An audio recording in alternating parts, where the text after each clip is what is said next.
Estudo sistematizado da doutrina espírita. Programa Fundamental.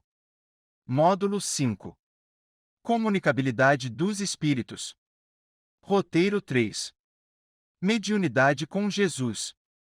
Objetivo específico: enumerar as características da mediunidade com Jesus. Conteúdo básico: restituir a saúde aos doentes, ressuscitai os mortos, curai os leprosos, expulsai os demônios. Dai gratuitamente o que gratuitamente haveis recebido. Mateus. Mediunidade é coisa santa, que deve ser praticada santamente, religiosamente. Se há um gênero de mediunidade que requeira essa condição de modo ainda mais absoluto, é a mediunidade curadora. O médium curador transmite o fluido salutar dos bons espíritos, não tem o direito de vendê-lo. Jesus e os apóstolos, ainda que pobres, nada cobravam pelas curas que operavam. Allan Kardec, O Evangelho segundo o Espiritismo. Capítulo 26, item 10. Os médiuns atuais igualmente receberam de Deus um dom gratuito, o de serem intérpretes dos espíritos, para a instrução dos homens, para lhes mostrar o caminho do bem e conduzi-los à fé, não para lhes vender palavras que não lhes pertencem, a eles médiuns, visto que não são fruto de suas concepções, nem de suas pesquisas, nem de seus trabalhos pessoais. Deus quer que a luz chegue a todos, não quer que o mais pobre fique dela privado. Tal a razão por que a mediunidade não constitui privilégio e se encontra por toda parte. Fazê-la paga seria, pois, desviá-la do seu providencial objetivo. Allan Kardec, O Evangelho segundo o Espiritismo. Capítulo 26, item 7. A par da questão moral, apresenta-se uma consideração efetiva não menos importante, que entende com a natureza mesma da faculdade. É que se trata de uma faculdade essencialmente móvel, fugidia e imutável, com cuja perenidade, pois, ninguém pode contar. Allan Kardec, O Evangelho segundo o Espiritismo. Capítulo 26, item 9. Sugestões didáticas. Introdução. Apresentar em transparência, ou cartaz, as seguintes palavras de Jesus: curai os enfermos, limpai os leprosos, ressuscitai os mortos, expulsai os demônios, de graça recebestes, de graça dai. Mateus. Em seguida, solicitar aos participantes que manifestem seu entendimento sobre esse ensino. Não comentar as ideias emitidas. Desenvolvimento. Dividir a turma em grupos de 5 participantes para a realização da seguinte tarefa. 1. Ler os subsídios do roteiro. 2. Trocar ideias a respeito do conteúdo lido, pedindo esclarecimentos ao monitor, se necessário. 3. Elaborar 4 perguntas, que serão, oportunamente, dirigidas aos demais grupos, uma pergunta para cada grupo.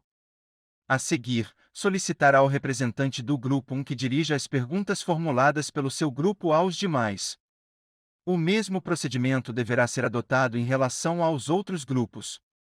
Observação: à medida que os grupos vão respondendo às perguntas, um dos participantes, escolhido pelo monitor, marcará, no quadro de giz ou flipchart, os pontos ganhos pelas respostas certas, um ponto para cada acerto.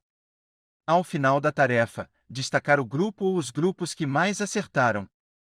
Em sequência, fazer uma exposição sobre as características da mediunidade com Jesus, tendo por base os subsídios e a referência bibliográfica do roteiro, prestando os esclarecimentos necessários. Conclusão. Voltar à citação evangélica apresentada na introdução, ressaltando o significado das palavras de Jesus: de graça recebestes, de graça dai. A avaliação. O estudo será considerado satisfatório se os participantes conseguirem caracterizar a mediunidade com Jesus. Técnicas: torneio entre grupos, exposição. Recursos: subsídios do roteiro, transparência e cartaz, quadro de giz e flipchart, giz e pincel atômico, papel, lápis e caneta. Subsídios. Dai gratuitamente o que gratuitamente haveis recebido, diz Jesus a seus discípulos. Com essa recomendação, prescreve que ninguém se faça pagar daquilo porque nada pagou. Ora, o que eles haviam recebido gratuitamente era a faculdade de curar os doentes e de expulsar os demônios, isto é, os maus espíritos. Esse dom Deus lhes dera gratuitamente, para alívio dos que sofrem e como meio de propagação da fé. Jesus, pois, recomendava-lhes que não fizessem dele objeto de comércio, nem de especulação, nem de meio de vida. Ressalta dessas palavras do Cristo, que a mediunidade é coisa santa, que deve ser praticada santamente, religiosamente. Se há um gênero de mediunidade que requeira essa condição de modo ainda mais absoluto é a mediunidade curadora. O médico dá o fruto de seus estudos, feitos, muita vez, à custa de sacrifícios penosos. O magnetizador dá o seu próprio fluido, por vezes até a sua saúde. Podem pôr-lhes preço. O médium curador transmite o fluido salutar dos bons espíritos, não tem o direito de vendê-lo. Jesus e os apóstolos, ainda que pobres, nada cobravam pelas curas que operavam.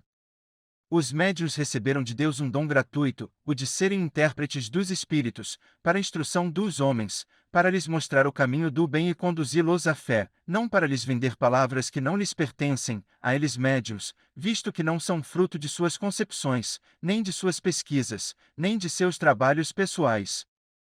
Deus quer que a luz chegue a todos, não quer que o mais pobre fique dela privado.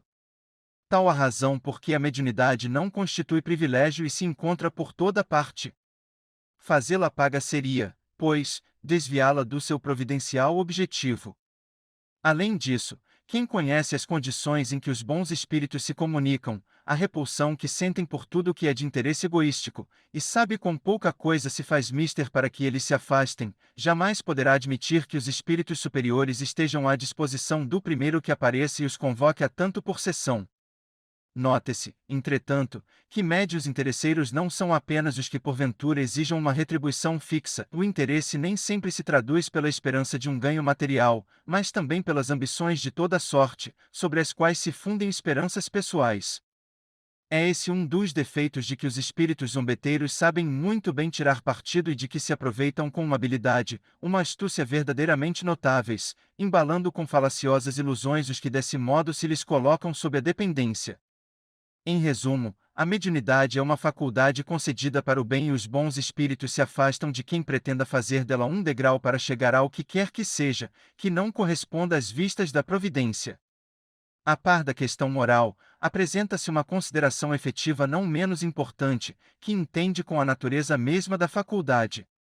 A mediunidade séria não pode ser e não o será nunca uma profissão, não só porque se desacreditaria moralmente, identificada para logo com a dos ledores da boa sorte, como também porque um obstáculo a isso se opõe.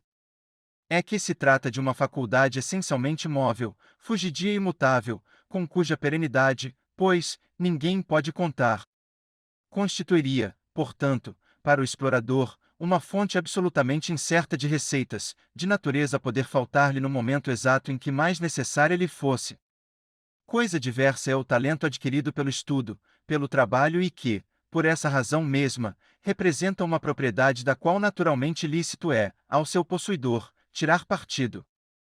A mediunidade, porém, não é uma arte, nem um talento, pelo que não pode tornar-se uma profissão. Ela não existe sem o concurso dos espíritos, faltando estes, já não há mediunidade. Pode subsistir a aptidão, mas o seu exercício se anula.